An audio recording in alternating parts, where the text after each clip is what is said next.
మనిషి యొక్క పరిస్థితి ఏమైపోవాలి? ఇదంతా చూసిన తర్వాత ఆకాశం నుండి అగ్ని అని అంటే స్తంభించిపోవాలి. అరే ఇన్ని రోజులు ఉట్టి బండరాళ్లను మొక్కితిమి గారా అని అనుకోవాలన్నా వద్దా?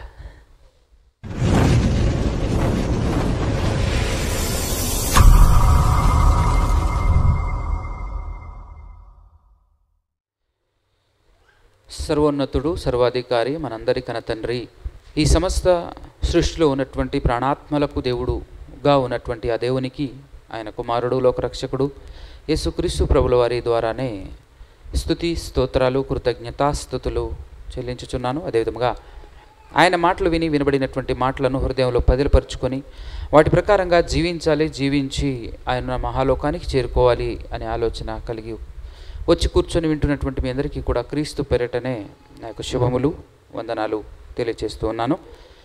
పిల్లల్ని కొంచెం జాగ్రత్త కంట్రోల్ పెట్టే ప్రయత్నం చేయండి. ఉన్నటువంటి సమయంలో మ్యాక్సిమం నేను ఏలియా గారి జీవితాన్ని మీ ముందు ఉంచాలి అనేటటువంటి ప్రయత్నంలో కొంచెం స్పీడ్గా వెళ్ళే ప్రయత్నం చేస్తాను. జాగ్రత్తగా మనసు పెట్టండి, ఎక్కడ కూడా అటు ఇటు చూడకుండా డిస్టర్బ్ అవ్వకుండా వినే ప్రయత్నం చేయండి. మనం ఉదయం జస్ట్ ఒక ఇంట్రడక్షన్గా పరిచయం మాత్రమే చూసాము.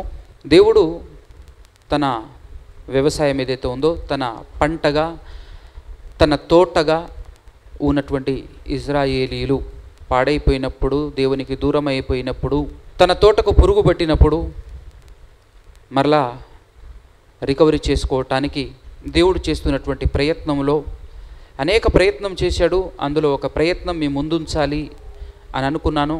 ఆ ప్రయత్నమే దేవుడు పాడైపోయిన తన పిల్లల్ని, ఇజ్రాయేలు పిల్లల్ని తన వైపుకు మళ్లించుకోవటం కోసం, తన వైపుకు తిప్పటం కోసం అని చెప్పేసి ఒక పవర్ఫుల్ ప్రవక్తని దేవుడు పుట్టించుకున్నాడు. దాదాపు క్రీస్తుకు పూర్వము 9వ శతాబ్దం, అనగా క్రీస్తుకు పూర్వం 860 నుంచి 830లో జరిగినటువంటి మ్యాటర్ అని చెప్పేసి చెప్పుకోవచ్చు. సో అప్పుడు జరిగినటువంటి చరిత్రను మీ ముందుంచేటటువంటి ప్రయత్నం. జాగ్రత్తగా వినండి, కొద్దిసేపు జాగ్రత్తగా వినేటటువంటి ప్రయత్నం చేయాలని మనవి చేస్తున్నాను. దేవుడు ఆ విధంగా ఒక పవర్ఫుల్ ప్రవక్తను పుట్టించాడు. ఎవరా ప్రవక్త అనంటే ఏలియా గారు. ఏలియా గారిని దేవుడు పుట్టించడానికి గల కారణం ఇప్పటివరకు నేను మీ ముందు ఉంచాను. చెప్పండి, కారణం ఏంటి? పాడైపోయినా లేదా దేవునికి దూరం అయిపోయినా దేవుని పిల్లల్ని మరలా దేవుని వైపుకు మళ్లించటం కోసం, దేవుని వైపుకు త్రిప్పటం కోసం. ఆ కాలంలో మరి ముఖ్యంగా ప్రజలను పరిపాలిస్తున్నటువంటి రాజు ఎవరైతే ఉన్నారో ఆ రాజు, ఆయన పేరేం పేరు? అహాబు గారు. పాడైపోయాడు, దుర్మార్గుడుగా మారిపోయాడు, భయంకరమైనటువంటి పాపాలు చేస్తున్నాడు, కంప్లీట్గా దేవుణ్ణి వదిలిపెట్టాడు. దేవుణ్ణి వదిలిపెట్టి తాను పెళ్లి చేసుకున్నటువంటి భార్య సీదోను దేశపు ఎద్బయలు అనేటటువంటి వ్యక్తి, అంటే సీదోను దేశపు రాజు అయినటువంటి ఎద్బయలు గారి కుమార్తె, రాజకుమార్తెను పెళ్లి చేసుకొని తీసుకొచ్చాడు.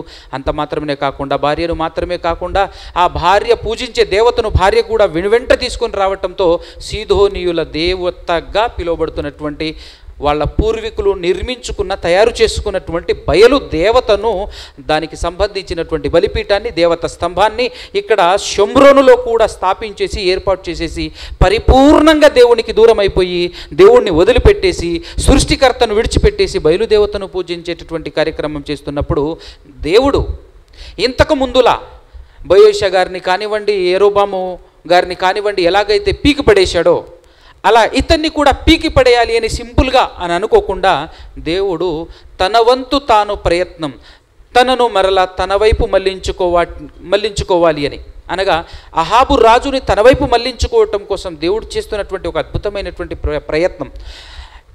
రాజుగారు మాత్రమే కాదు కానీ ఆ రాజుగారి పరిపాలనలో ఉన్న తన ప్రజల్ని మేల్కొల్పు కోసం, తన వైపుకు భక్తి కోణంలో నడిపించటం కోసం దేవుడు చేస్తున్నటువంటి ప్రయత్నమే ఏలియా గారు అని మాత్రం మర్చిపోకండి. అలా ఏలియా గారిని పుట్టించాడు. ఏలియా గారు పుట్టి పెరిగి పెద్దవాడై, ఏ వయసు మనకు చెప్పబడలేదు కానీ ఒక సర్టెన్ వయసులో వచ్చిన తర్వాత, పెద్దవాడైపోయిన తర్వాత ఆయన రాజు సన్నిధికి వచ్చి, రాజు దగ్గరికి వచ్చి చెప్పిన మాట ఒకటే, ఇదిగో వర్షం కానీ మంచు కానీ ఇక నుంచి కురియదు అని ప్రకటించి వెళ్ళిపోతాడు.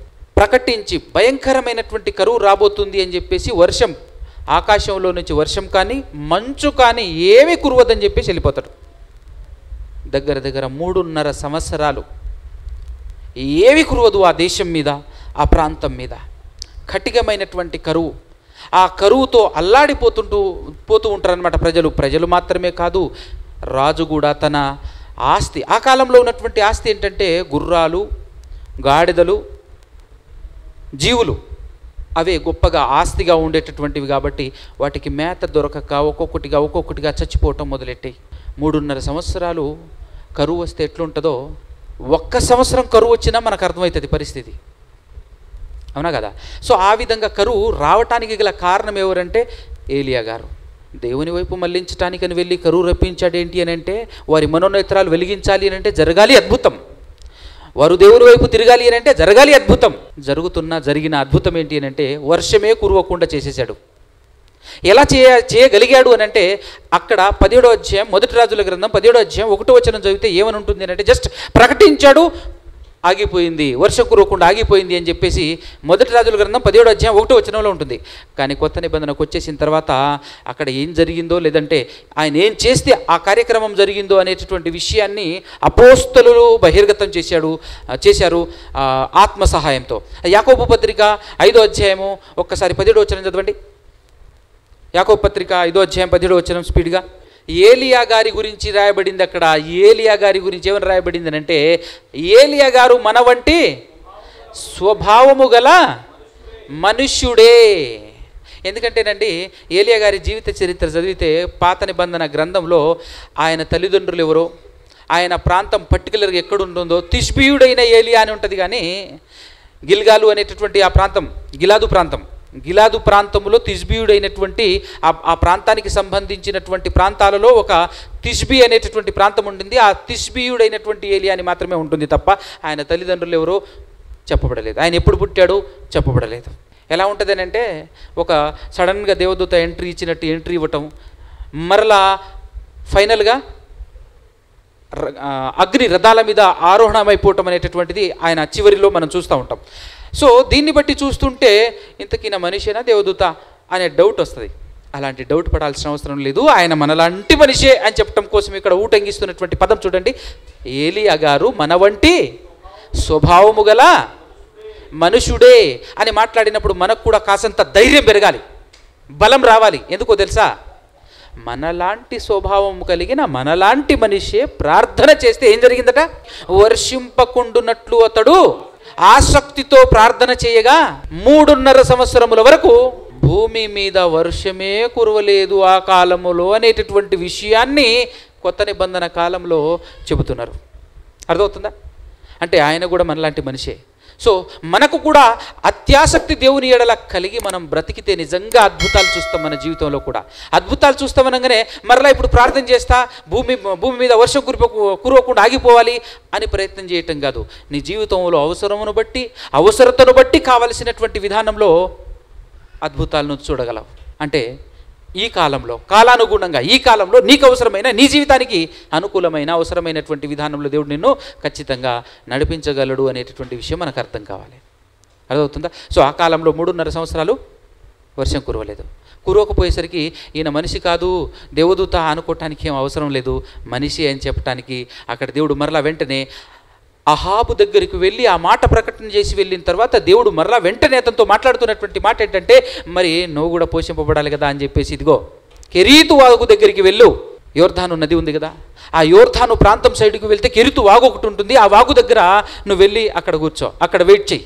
ఆ వాగు నీరు తాగుతూ నువ్వు బ్రతకాలి, నీకోసం ఆహారము నేను తెప్పిస్తా అని చెప్పేసి దేవుడు కాకులకు ఆజ్ఞాపిస్తే, ఉదయము సాయంత్రము రొట్టె ముక్కలు మాంసపు ముక్కలు తీసుకొచ్చిస్తే దగ్గర మనం అంచనా వేసుకుంటే సంవత్సరంన్నర వరకు అక్కడ పోషింపబడి, ఆ లోపు అక్కడ వాగు ఎండిపోయింది, వాటర్ లేదు అని అన్నప్పుడు దేవుడు మరలా తన సేవకుణ్ణి పోషించుకుంటున్నటువంటి విధానం చూడు.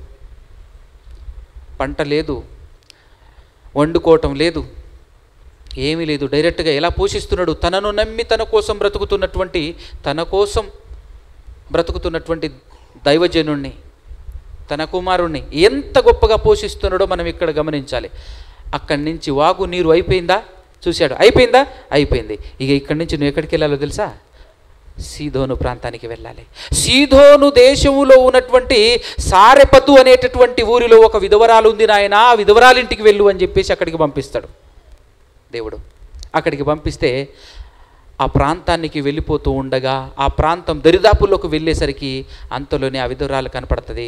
ఆ విధురాలు బయటకు వచ్చేసి పుల్లలు ఏరుకుంటుంటుంది అనమాట. పుల్లలు ఏరుకుంటుంటుంది. ఎందుకనంటే అప్పటికి జస్ట్ పిడికెడు పిండి ఉంటుంది. పిడికెడు పిండి ఉంటుంది. ఫైనల్గా ఈ కట్టె పుల్లలు తీసుకెళ్ళేసి ఆ పిడికెడు పిండితో రొట్టె చేసుకొని తను విధురాలు అంటే భర్త లేడు, ఒక కుమారుడు ఉంటాడు, నేను నా కుమారుడు ఫైనల్గా ఇది తిని ఇంకా తర్వాత బ్రతికితే బ్రతుకుతాం, చస్తే చచ్చిపోతాం అనేటటువంటి ఫీలింగ్తో వచ్చేసి వెతుకుతుంది. కట్టెపుల్లలు వెతుకుతూ ఉందన్నమాట. అలా కట్టెపుల్లలు వెతుకుతూ ఉన్నటువంటి సందర్భంలో ఏలియా గారు అక్కడికి వెళ్ళటం జరుగుతుంది.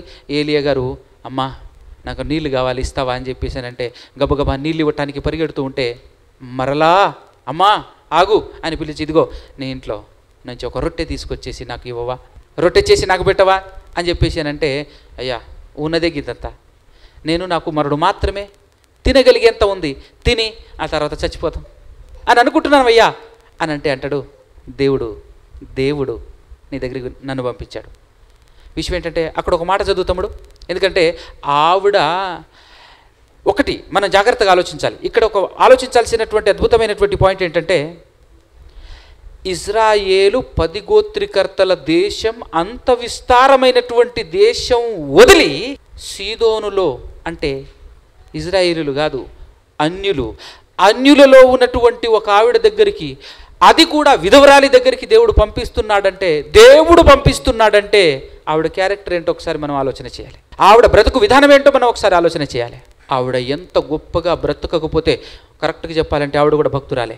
ఆవిడ కూడా ఇశ్రాయేలీయురాలు కాకపోయినప్పటికీ ఆవిడ ఇజ్రాయేలు దేవుణ్ణి నమ్ముకొని బ్రతుకుతున్నటువంటి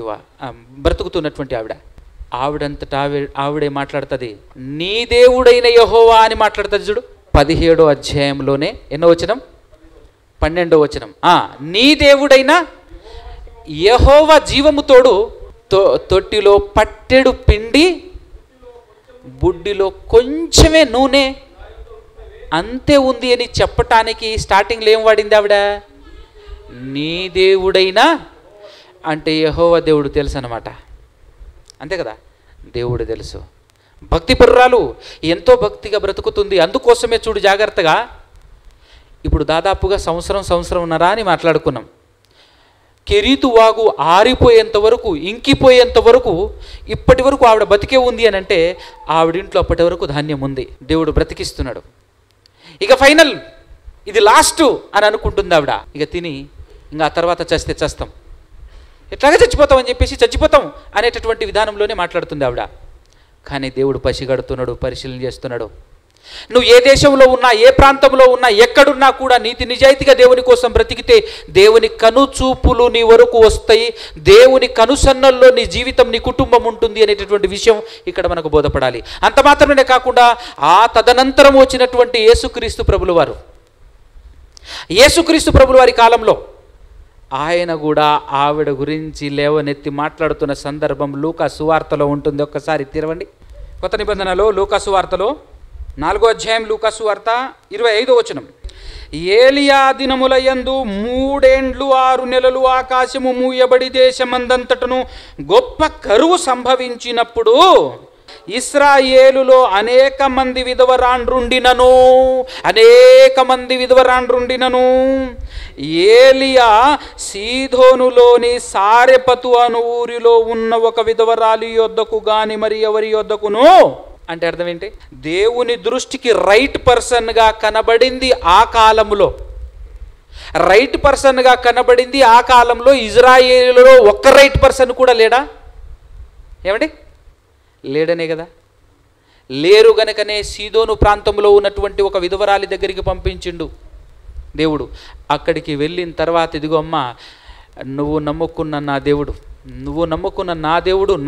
అని నువ్వు సంబోధించిన దేవుడు చెప్పాడు తల్లి, నీ దగ్గరున్న పట్టెడు పిండి ఎప్పటికీ అయిపోదు, నీ బుడ్డిలో ఉన్న కొంచెము నూనె అది కూడా అయిపోదు, కానీ నువ్వు చేయాల్సిన పని ఏంటో తెలుసా? ఫస్ట్ అప్పము చేసి, ఫస్ట్ రొట్టె చేసి నా దగ్గర తీసుకురా, ఫస్ట్ నాకు పెట్టు, ఆ తర్వాత మీరు తినండి అంటాడు.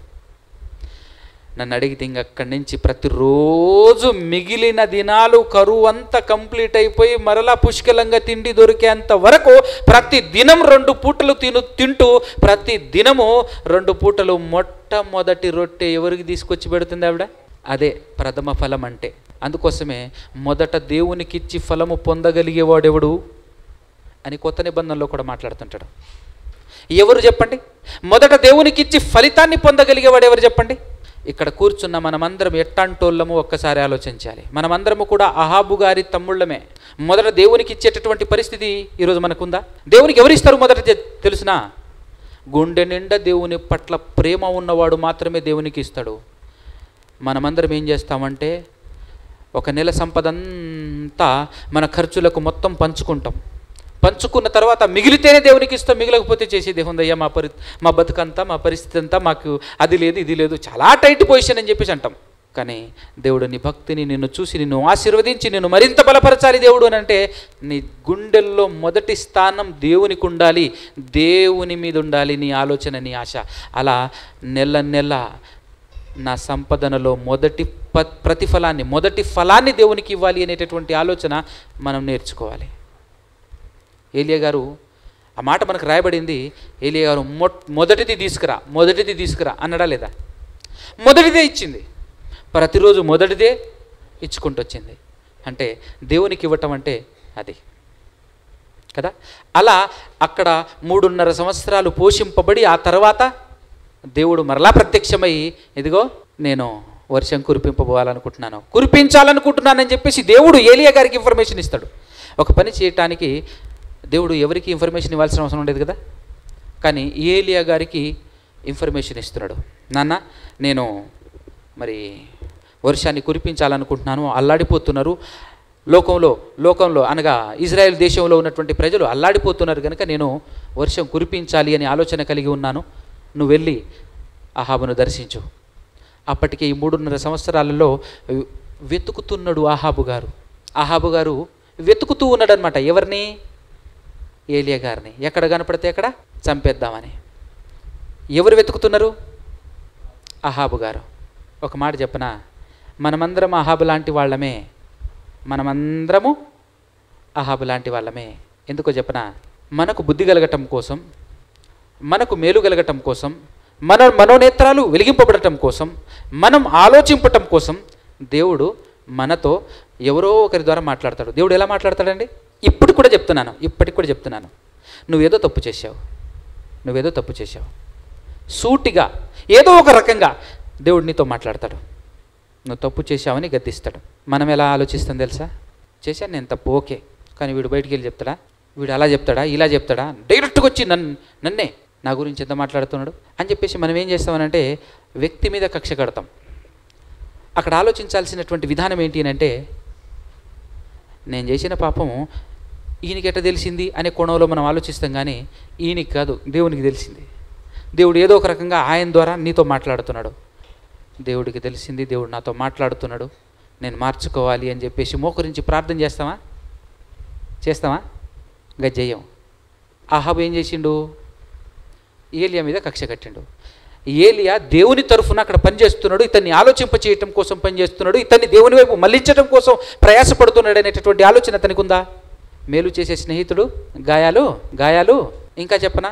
ఇంకా డీప్గా ఆలోచిస్తే మనల్ని ఏదో హేళన చేయాలని, మనల్ని ఏదో కాళ్ళు గుంజాలని, మనల్ని ఏదో పడగొట్టాలని చెప్పేసి ఆర్నిశలు తిరుగుతుంది ఎవరు?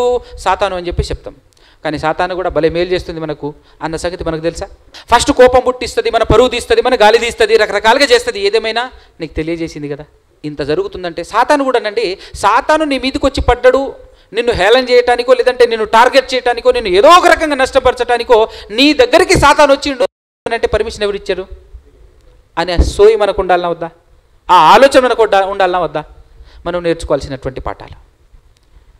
సాతాను వచ్చినా, మనిషి వచ్చినా, ఎవడొచ్చినా, ఏ రకంగా కీడు మన మీదకి వచ్చి పడింది అని అంటే ఎవరి ద్వారా పడిందో వారి వైపు చూడటం అహాబు తత్వం.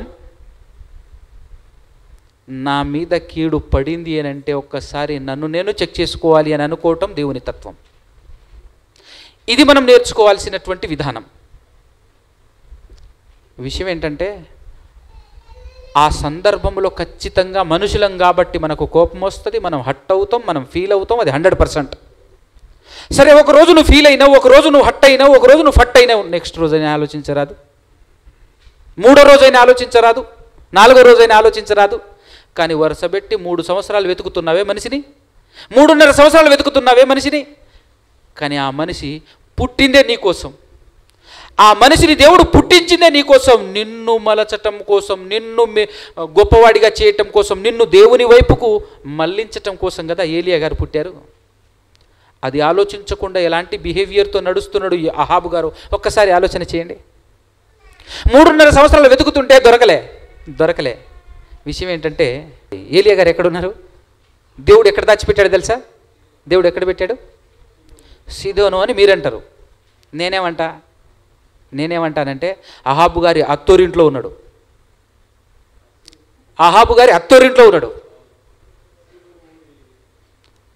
అహాబు గారు పెళ్లి చేసుకున్న యెజబెలు వాళ్ళు ఏ దేశం? అంతేనే కదా, సీదోను దేశపు రాజుగారి కుమార్తె ఆవిడ పెళ్లి చేసుకున్నాడు. దేవుడు ఎక్కడ దాచాడు? ఈయన అత్తోరింట్లోనే దాచాడు. అంతేనే కదా, ప్రశాంతంగా అక్కడ తింటున్నాడు ఒక విధవరాలి ఇంట్లో. ఈయన మాత్రం వెతుకుతున్నాడు, వెతకని దేశం అంటూ లేదు అని చెప్పేసి అంటాడు. తర్వాత నువ్వు వెళ్ళు నాయనా అని చెప్పేసానంటే స్వయంగా ఏలియా గారే అహాబును కలుసుకోవటం కోసం అని చెప్పేసి వస్తాడు.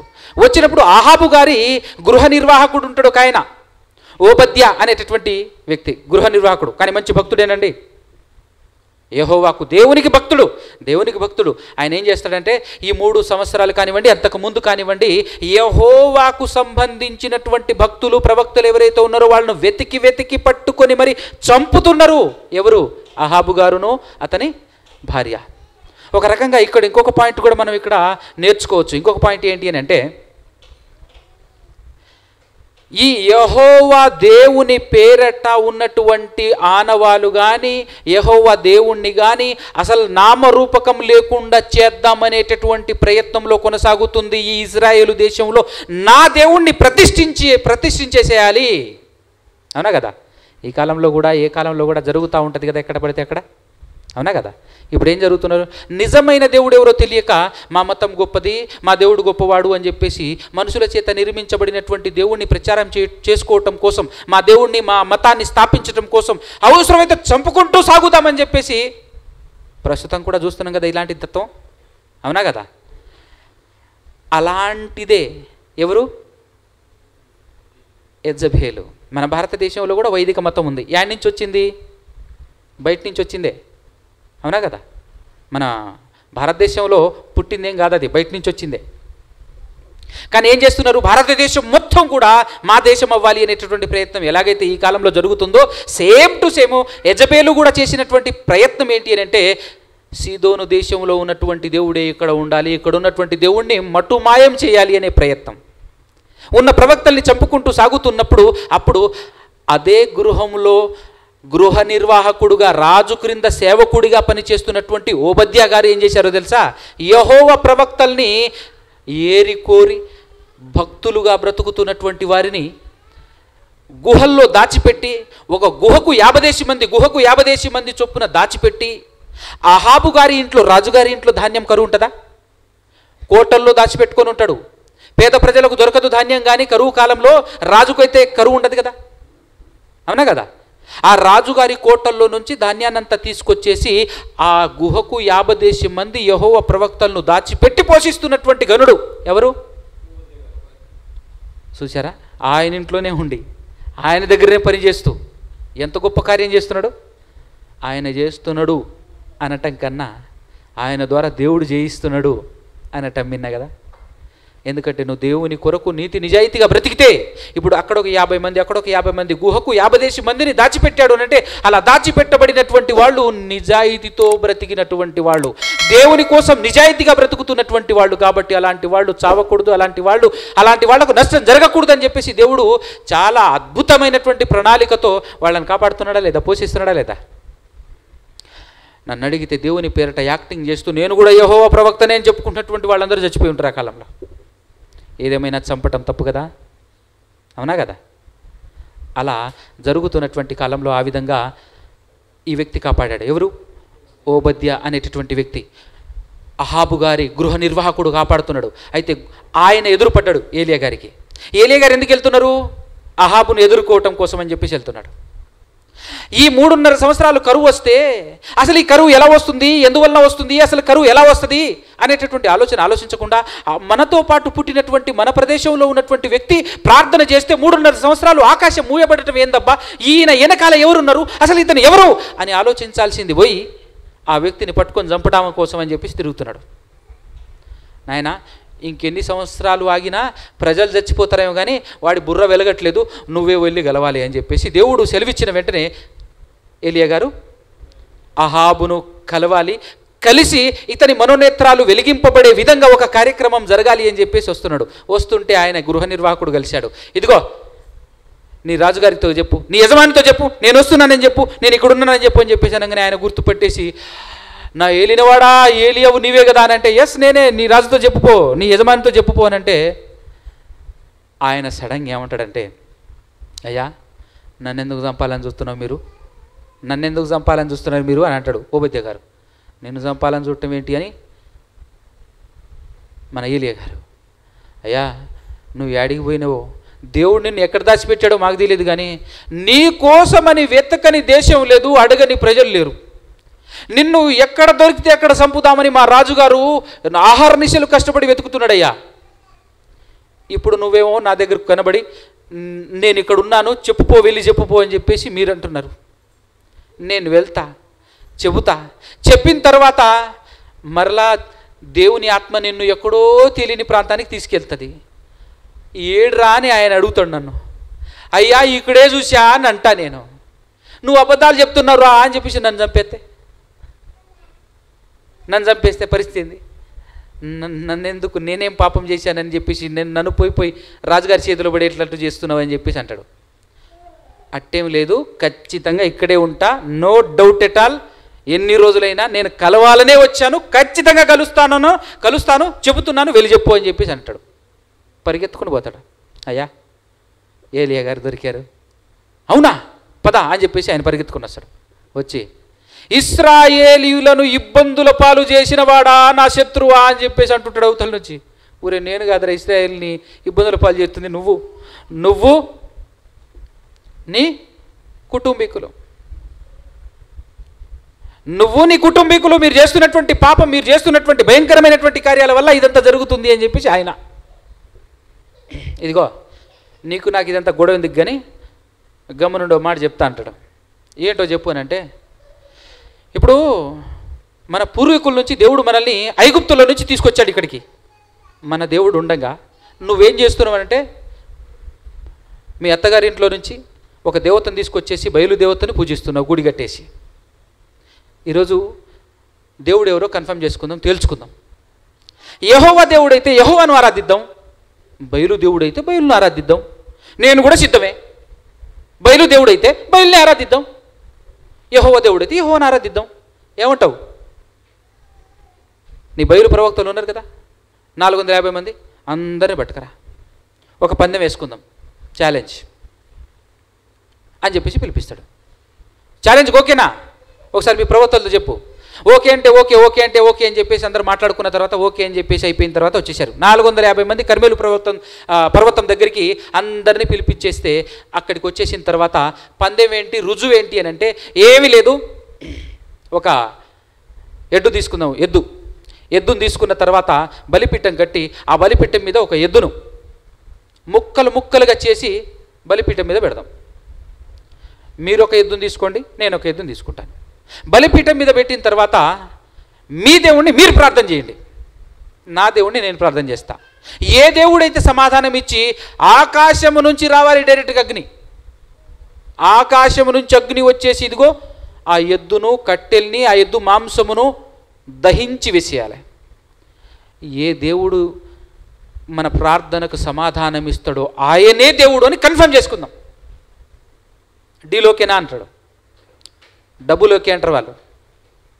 సరే సరే అంటే సరే అని చెప్పేసి ఓకే అవుతారు. అయిన తర్వాత ఎవరు ముందు ఎవరు చేయాలి ప్రార్థన అంటే, మీరు గుంపులుగా ఉన్నారు కదా, నేను ఒక్కనే ఉన్నా, ఫస్ట్ మీరే చేయుడు అని అన్నాడు. ఫస్ట్ మీరే కానివ్వండి అని అన్నారు.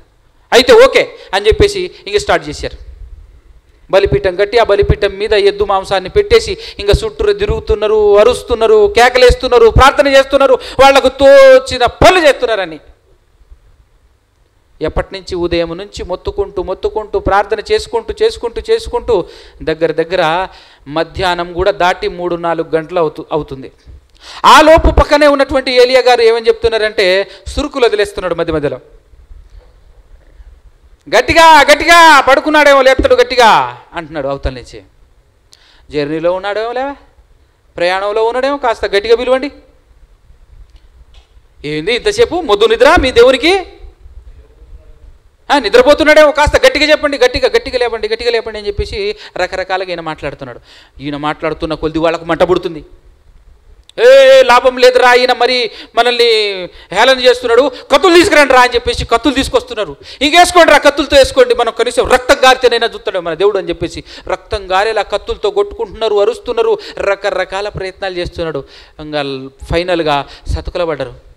అయ్యా మన వల్ల గాయేటట్టు లేదు, కానీ ఆయనది కూడా గట్లనే జరుగుతుంది, పో అవకాశం ఆయనకి ఇద్దాం కాసేపు. ఆయనది కూడా గట్లనే జరుగుతుంది, ఆయనకు కూడా అవకాశం ఇద్దాం. డే మొత్తం అయిపోయింది, రోజంతా మనం అరవటానికి సరిపోయింది అని చెప్పేసి ఆయనకు కూడా అవకాశం ఇద్దామని అంటే సరే అని చెప్పేసి అన్నప్పుడు ఇక నువ్వు కానీ అని చెప్పేసానంటే సరే నా వంతు కదా.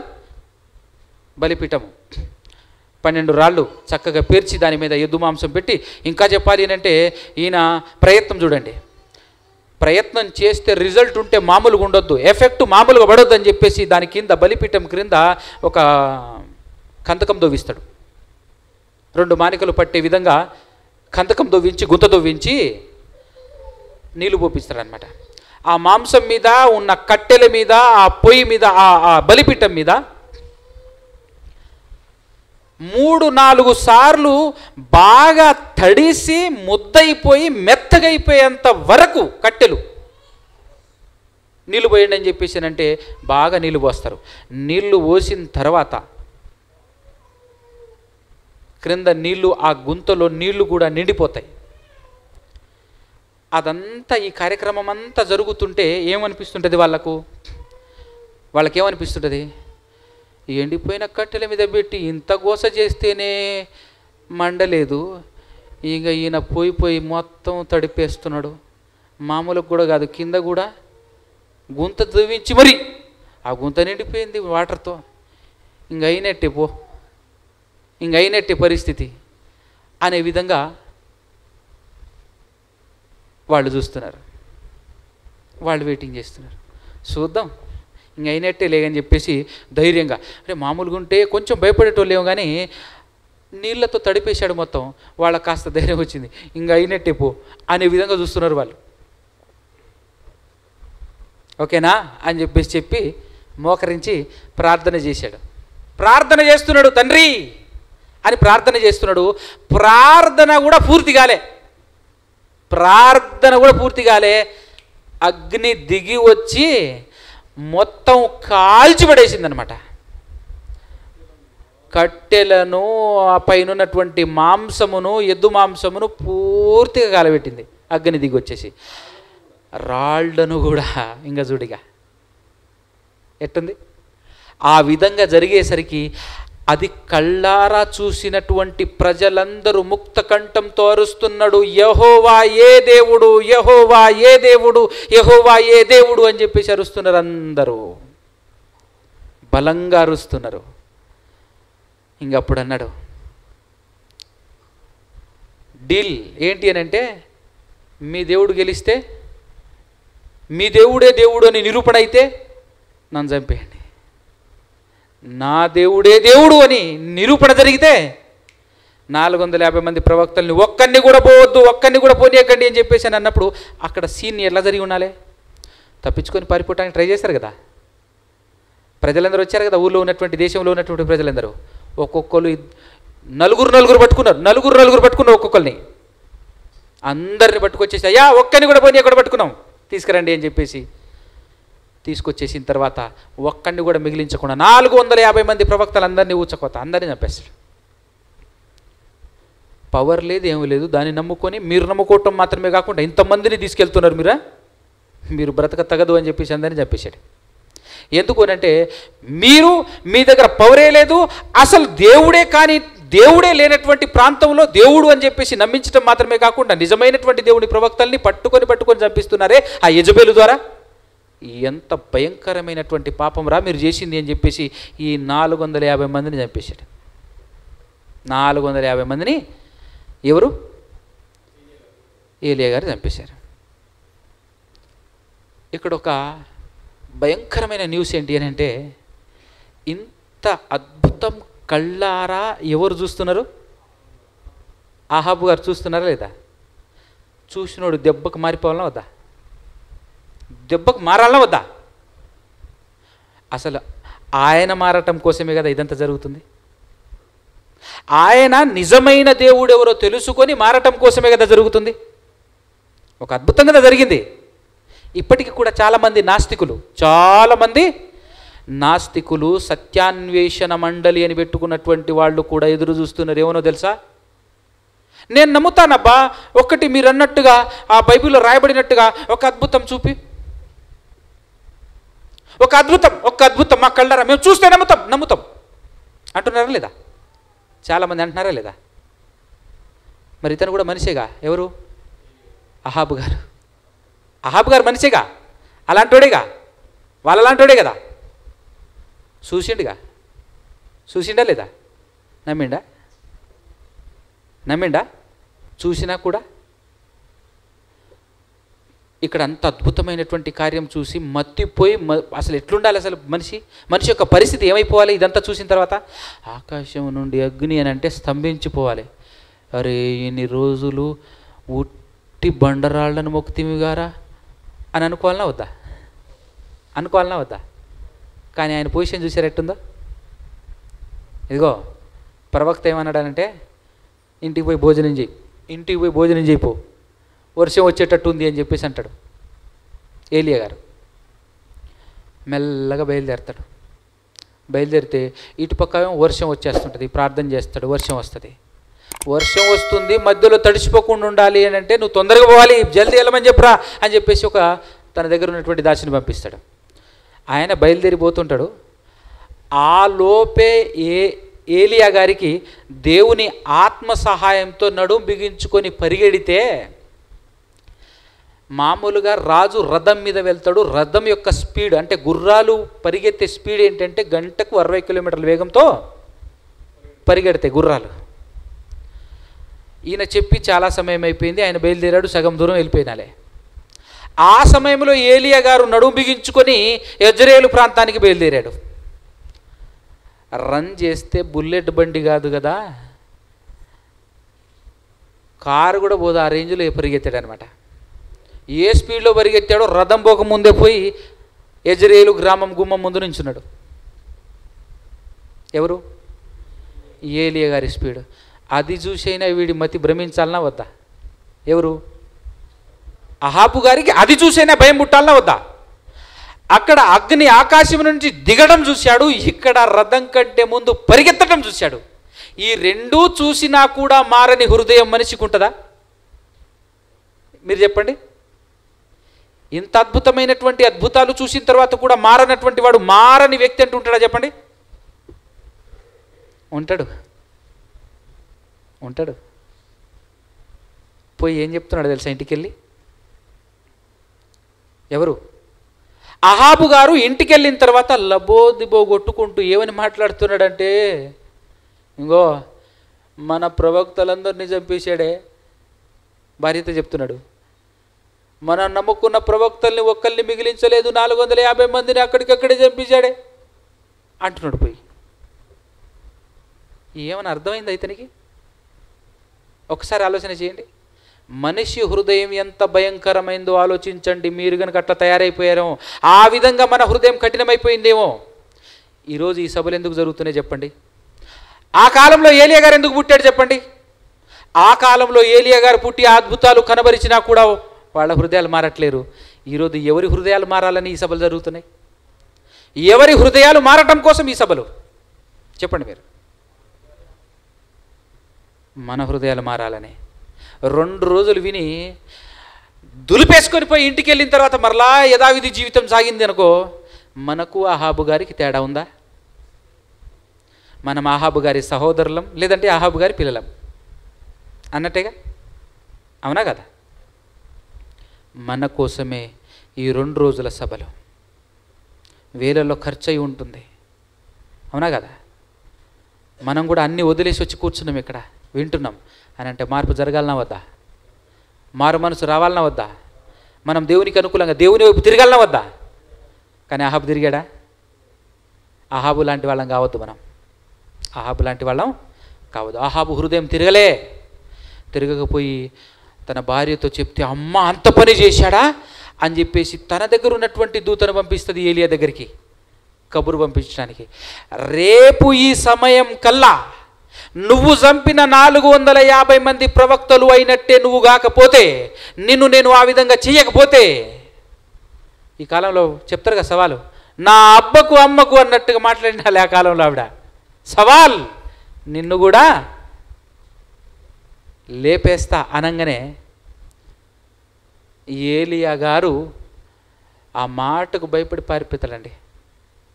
చిన్న సన్నది దూరం కాదు, ఇజ్రాయెల్ దేశంలో ఉంటున్నటువంటి ఆయన సౌత్లో కింద ఉన్నటువంటి యూదా దేశం దాటి ఎప్పుడో మోషే గారు నడిపించినటువంటి హోరేబు పర్వతం ఉందే అక్కడికి వెళ్ళిపోతాడు. అంత దూరం వెళ్ళిపోతాడు.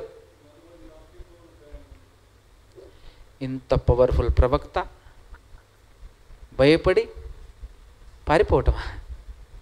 ఏందిది? మీ వెనకాల దేవుడే ఉన్నంగా నీ మాట విని ఆకాశాన్నే మూసేసినటువంటి దేవుడు, నీ మాట విని ఆకాశంలో నుంచి అగ్నిని దింపిన దేవుడు యెజబేలు చేతిలో నుండి కాపాడదా?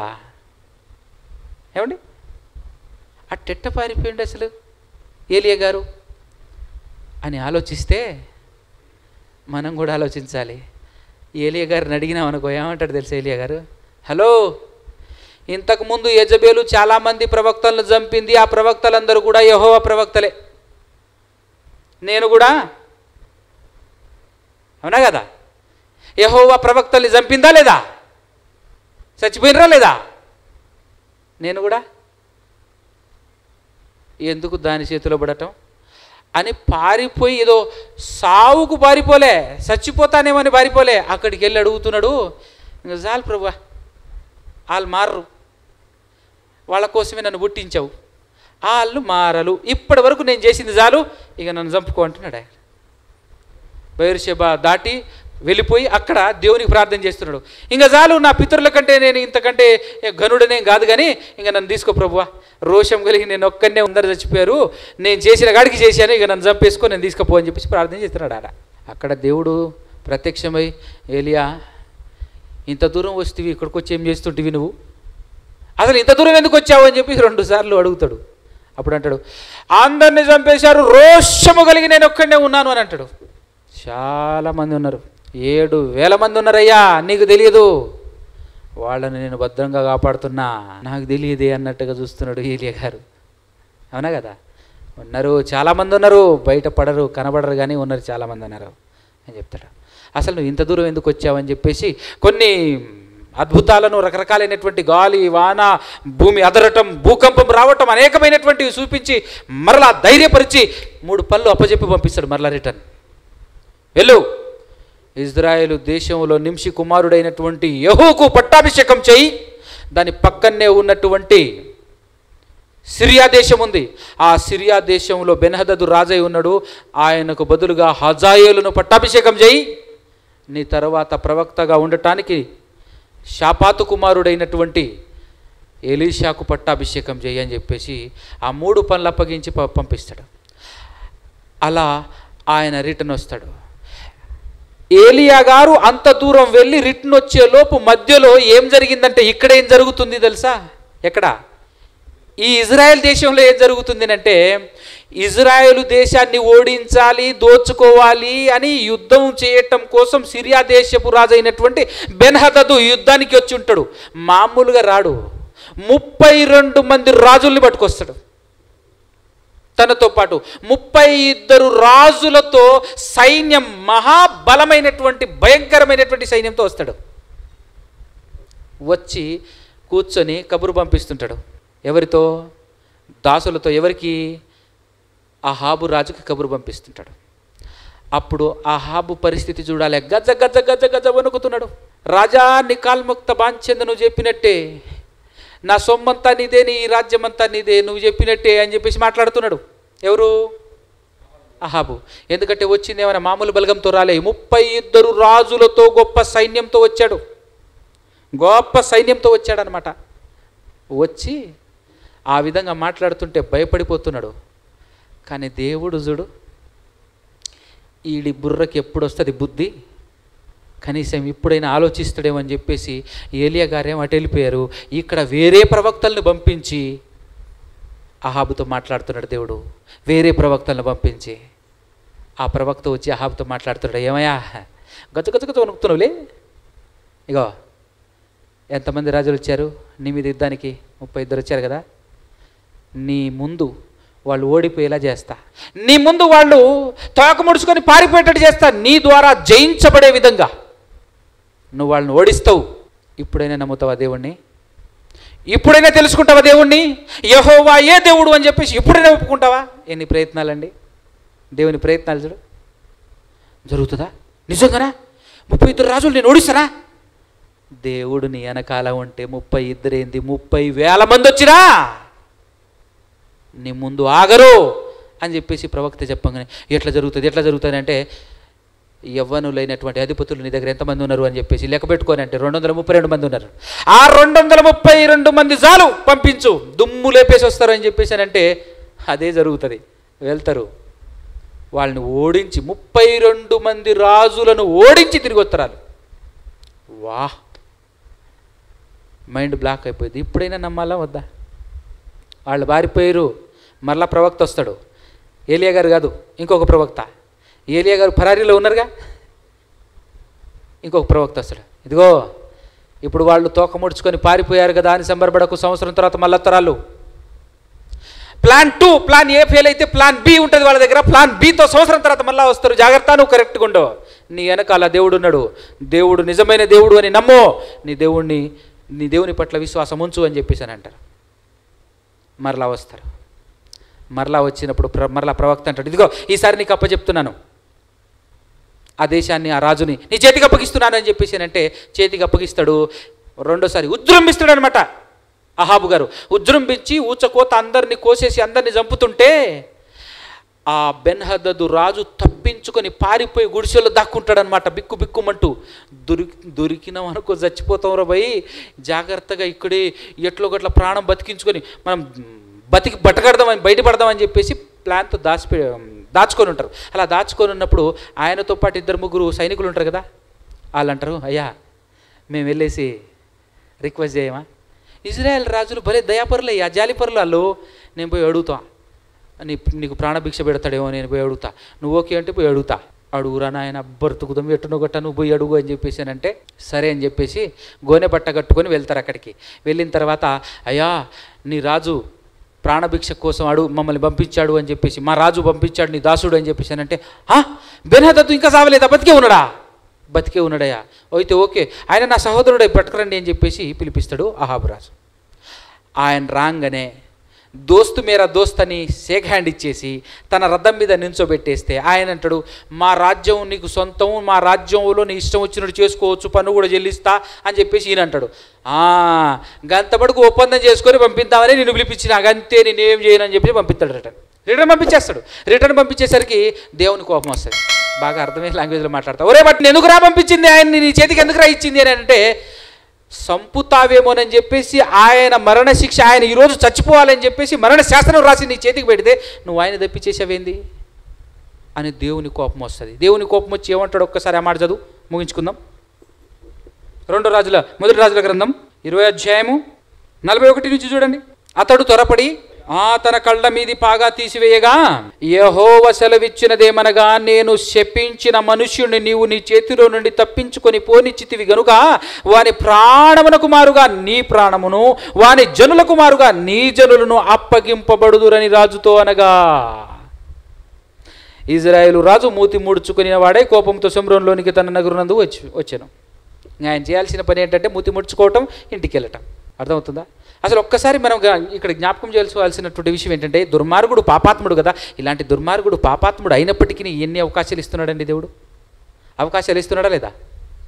మరలా అవకాశం, మారతావేమో అని అవకాశం ఇస్తున్నాడు. సేమ్ టు సేమ్, పెద్ద తేడా ఏం లేదు. మనకు కూడా పదే అవకాశం ఇస్తున్నాడు. సభలు పెడుతున్నాడు, వాక్యం చెప్పిస్తున్నాడు, ఎక్కడెక్కడో దూరం నుంచి రప్పిస్తున్నాడు, వాక్యం చెప్పిస్తున్నాడు. మారతారేమో అని చెప్పేసి మిమ్మల్ని మీరు ఒకసారి పరిశీలన చేసుకోండి. మన బతుకులు ఎట్లున్నాయి? మన బ్రతుకు తీరు ఎట్లుంది? భక్తి ఉందా? దేవుని కోసం బ్రతుకుతున్నామా? ఎక్కడైనా వాక్యం జరుగుతుంది, రండి మీటింగ్ అని అంటే ఎన్ని సాకులు చెప్తారు మీరు?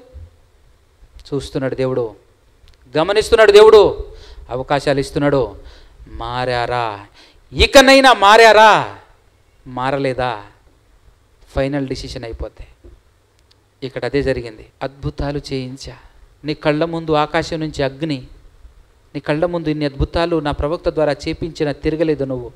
సరే పోనీ, మనిషి కదా పోనీ అని ఆలోచించి మరలా విజయం ఇచ్చాను. సిరియా మీద విజయం ఇచ్చాను. ఆ సిరియా రాజుని నీ చేతిలో పెట్టాను. ఆల్రెడీ అక్కడ అటుపక్క ఏం చెప్పాడు? ఇటుపక్క యుద్ధం జరుగుతుంది. ఇటుపక్క యుద్ధం జరుగుతున్నప్పుడు ఈ యుద్ధంలో బెన్హదదు చచ్చిపోతాడు. చచ్చిపోయినప్పుడు నువ్వు వెళ్ళేసి ఏం చేయాలి? ఆయనకు బదులు, బెన్హదదుకు బదులు హజాయేలుకు పట్టాభిషేకం చేయమని చెప్పేసి అక్కడ దేవుడు ఎవరితో చెప్తున్నాడు? ఏలియా గారితో చెప్తున్నాడు. ఎందుకు అక్కడ ఏలియా గారితో ఆ మ్యాటర్ చెప్తున్నాడు అని అంటే, ఇక్కడ యుద్ధం జరుగుతుంది కాబట్టి. ఆ యుద్ధంలో ఆయన్ని చచ్చిపోతాడు. ఎందుకంటే దేవుడే అప్పగించాడు కాబట్టి ఖచ్చితంగా చంపేయాలి. కానీ చంపకుండా వదిలేశాడు చూడు. అంటే దేవుని చిత్తాన్ని జరిగించలేదు. అందుకోసమే దేవుని కోపం వచ్చేమంటాడు, వాళ్ళకు బదులు నీ ప్రాణం, ఆయనకు బదులు నీ ప్రాణం, ఆయన జనులకు బదులు నీ జనం అప్పగింపబడతారు. Same to same. అసలు నరకాన్ని దేవుడు తయారు చేసింది సాతాను కోసం. కానీ మనం దేవుని మాట వినట్లేం కదా. అందుకోసమే సాతానికి బదులు నిన్ను ఎత్తున్నాడు, సాతానికి బదులు మనల్ని ఎత్తున్నాడు నరకంలో. అసలు నరకం తయారు చేయబడిందే అనా కదా. ఇక్కడ మరణ శాసనం గీయబడిందే, రాయబడిందే ఎవరి కోసం? బెన్హదదు కోసం, సిరియా రాజు కోసం. కానీ ఆయన్ని బతికించేసావు నువ్వు, కాబట్టి ఆయన ప్లేస్లో నువ్వు పోతున్నావు ఇప్పుడు అంటాడు. అవునా కదా. కాబట్టి మన బతుకులు మనం ఒకసారి చెక్ చేసుకుందాం. దేవుడు ఎన్నో అవకాశాలు ఇస్తున్నాడు మనకు. మన ముందుకు వచ్చేసి దేవుడు ఎలా మాట్లాడతాడండి? డైరెక్ట్ మాట్లాడతాడా? ఏనాడు డైరెక్ట్ మాట్లాడలే. ఇలానే ఈరోజు నా ద్వారా మీతో మాట్లాడుతున్నాడు, నాతో మాట్లాడుతున్నాడు, నా ద్వారా నాతో మీతో మనతో మాట్లాడుతున్నాడు దేవుడు. నువ్వు మనమందరం మారాలి. మనల్ని మనం మన భక్తి జీవితాన్ని చెక్ చేసుకొని ఒక్కసారి దేవుని తిరిగే ప్రయత్నం చేయాలి. అందుకోసమే ఈ పాఠాలు మన ముందు ఉంచుతున్నాడు దేవుడు. అర్థమైందా? మారకపోతే మీ ఇష్టం. ఈ మాటలు నీకోసమే దేవుడు ఈరోజు నీతో మాట్లాడుతున్నాడు అని మీరు నమ్మకపోతే మిమ్మల్ని ఎవ్వరు బాగు చేయలేరు. ఓకేనా? మిగిలిన విషయం యాక్చువల్గా ఎంత స్పీడ్కి వెళ్ళినా మ్యాటర్ అందకుండా కంప్లీట్ అయితే అవ్వదు. ఏదో ఏలియా గారు చేసిన కార్యక్రమాలు చెప్పుకుంటూ పోతే ఉపయోగం ఉండదు. అసలు అది ఎందుకు జరిగింది, దేవుడు ఎందుకు చేయించాడు అనేటటువంటి విషయాన్ని మనం నేర్చుకోవాలి. కాబట్టి ఇక్కడ వరకు వచ్చింది. మిగతాది రేపు అవకాశం ఉంటే మాట్లాడుకుందాం. ఓకే.